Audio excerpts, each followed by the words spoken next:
Having our online identities compromised can be quite a problem to get fixed, but how do you know if you've even been at risk? Yeah, tonight's consumer investigator Steve Spraccia is getting answers about how to know if you have been owned by criminals on the dark web. Passwords are the key to our online identity, and if they're out in the open, criminals have access to almost everything we do in cyberspace.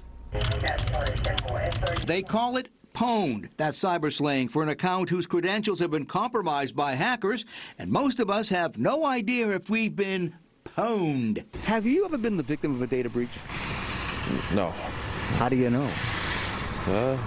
That's a good question. I don't know. I don't believe that I have, no. How do you know for sure? I don't think I do.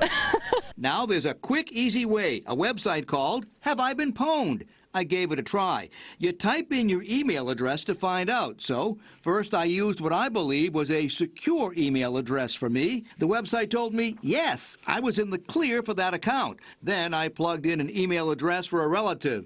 And bingo, we have a hit. Yes, the password to that email account has been compromised. But where and how? Well, the website lists all the places on the web where the password was exposed due to a data breach. In this case, 10 different places dating back more than a decade where the account's password and other data have been put out on the dark web. It's a worry for everybody. You think eventually you're going to get hit? Yeah. If you do, what will you do about it?